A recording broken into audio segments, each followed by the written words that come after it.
Greetings, and more greetings to you, good people. My name is DJ Holly, and welcome to Point 5 Creative Studios. Chitubu che content, chitubu chisingapu, chitubu chinonwa ne munhu wese, chitubu chakavhenekwa chikaongororwa nana mazvikokota kunzi aiwaka. Chitubu ichi chine content iri healthy, content iri clean, content yakachena, yakakodzera kunge ichikonsumwa nemunhu akaita kunge iwewe. Ndosoka uri panapa muzuva ranhasi. So if it's your first time here, dzvanya subscribe button and the notification bell so that you don't miss out on any exciting content uploaded. Asi kana wangu wagara uri mugaro wepanapa dango kutenda nekuita sei nekukurumidza kubhadhara rent. Thank you very much for supporting Point 5 Creative Studios.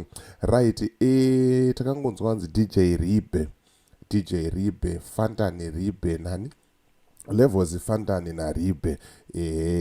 Ribhe wacho iyeye akasungwa, but nyaya yacho taitadza kunyatsoziva kuti inyaya yei, but ezvinozvi ndazoita dzokororo, ndikaita ongororo, ndikaita dzombongororo, ndikaona kuti aiwaka nyaya yacho rega ndiuye nayo panapa ndikuratidzei zviri kunzi zvakaita sei zvakaitika. Handitika sezvamunoziva kuti panapa tinofamba nedingindira rekuti umbowo, even kupepa nawo kwandariwana nyaya iyi iri kutotaura kuti more details echi azobuda pachena ekesi yani ya DJ Ribhe. Handitika saka dangokuratidza nyaya yacho ndongoti gaga ndokupa ichi update. Handitika but sandapinda munyaya yangu iyi musakanganwe gwenzi rephytomed hanzi richiripo richiri rakazara and harisi kupera zvokuita zvekumhanya. Handitika batai manhamba ari pascreen ayo ndo vanhu vacho vari kutoita zvinhu zvamanje manje. Handitika right, rega ndipinde munyaya yangu muzvionera. Handitika kuti chii chiri kumboitika, zvakambonyatsofamba sei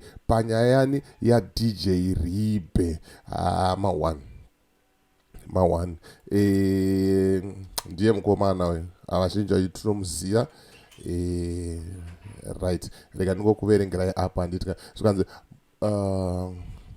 zvikanzi more details have surfaced regarding the serious rape charges facing the popular chill sport producer Tafadzwani Mandaza, better known as DJ Ribhe. Ama details aya notaingozwa kuti munhu asungwa, but enzvita ane umbowo manje kuti zvii zviri kunzi zvakaitika, imbori mhosva yei. Handitika saka iyi handikamunoziva kanyaya yerape kana mwana ari under age anomirirwa nehurumende, saka zvezvichinzi the state hurumende versus ani Ribhe. Muri kuona manje nyaya yacho. Saka nyaya iripo zviri kunzi akabata chibharo mwana ane 14 years. Ane 14 years ndiye mwana akaita sei akabatwa chibharo, but panapa zviri kutaurwa zvichinzi the state disclosed how DJ Ribhe allegedly raped a 14-year-old girl after giving her intoxicating substance. Hanzi mwana uyo akapiwa zvinodhaka ndobva azobatwa chibharo. But pari kunditira fani the whole story iyi ndepekuti mwana uyu ane 2 days asiri kuenda kuchikoro. Baba vake bva vazofonerwa nevanhu vekuchikoro kunzi mwana haasi kuuya kuchikoro.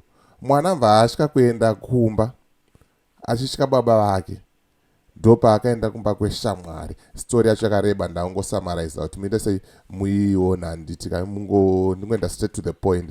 Ndopa akaenda kumba kweshamwari dzake. Aenda kumba kweshamwari dzake paya vakazopesera KwaMashwede. Mwana ane 14 years but KwaMashwede. Ribhewo akuonawo scene, vaanakirwa nemwana akutengawo madrinks, vakuputa shisha nemunhu. Saka zviri kuzonzi mwana akazonoka akazomuka amudheni mani madJ Ribhe amangwana makuseni vati DJ Ribhe vaita sei vandibata. Handizozviziva hangu kuti Major Street vanoitonga sei nyaya iyi kai, but kuno vachada kuzoona ndo madetails acho. I am just scrolling down. Zvikunzi DJ Ribhe vakamanikidza mwana kuputa shisha, but mwana ane 14 years Aitsvagei KwaMashwede village ndo pane nyaya hombe ipapa. 14 years ari paMashwede ende mukuziva kuti vana vacho ma14 ivava panha vechidiki ivava vari kuita mazibhodhi ama2K zvokuti Ribhe akatofunga kuti pamwe 18 years kana kuti chi munhu muhombe nenyaya yebhodhi yemunhu wacho apa kungotaurawo zvedu nengoona zviri kuitikawo ende nehundururani huri kuitwa nechi nevana vemazuva ano handitika I'm not saying I'm supporting DJ Ribhe but toda ngoti tirikuonesana kunzungu nekunyimo kuti mwana ane 14 years ari kubhawa pakaipa inyaya yehombe inogona kusaperera pana Ribhe chete but tisasei inyaya yehombe chaiyo chaiyo apo zozonzi mwana paakazobatwa manje abatwa akazotaura manje chii after patofailwa report ye-missing person paGlenora B ndo pakazobuda unzi aiwa ndo zvakaitika ndo nyaya iripo izere pamusoro pe-rape charge iri kupomerwa DJ Ribhe amenoti munoti chiinazvo ameno ama2K ava bho here tiri safe here wakomana kunze uku zviri kuitika izvi zvichidai so tinenge tiri safe here pari kupisa ameno kuti zvinofamba sei uyezvo zvinopera sei but DJ Ribhe vanzi vari kudzokera kukoti futi musi wa20 November saka vanzi kana vashida vanogona kuapila for a bail ku high court votongwa zvo vachiita sei vachibva kumba but tinongoziva kuti vanhu vakomana vemusangano vanozikanwa vakomana vemusangano chisport family ndeyemusangano ende nyaya yacho inongozotsikwa yozongopera yakaita sei yakadaro handitika haisi nyaya iyoyo totozviziva saka hanzi apile for bail and then nyaya yozoita sei nyaya yozotongwa achibva kumba musi wa20 ndo paanodzokera fitichi paanodzokera kukoti okay ndo nyaya yanga ndikufamba naizvo manje yanga ndaya kuti ndikuratidzei kuti aiwaka more details acho akambomira sei zviri kumbotaura zvacho zvakambomira sei panyaya yekusungwa kwa-DJ Ribhe hai nyaya yandishamisa iyi yandivhundutsa but siya comment mucomment section wotaura mafungiro ako wotaura maonero ako kuti unozvionawo sei uyezve unofungawo sei nenyaya yevana ma2K ava nehundururani hwavari kuita kuti mwana akaita 2 days asingaende kuchikoro akutiza baba wake akaenda kumba kweshamwari aenda kumba kweshamwari vakapedzisira vakwaMashwede ndokwavakasangana naDJ Ribhe mhosva yakunzi ndeyaDJ Ribhe hanzi vabata chibharo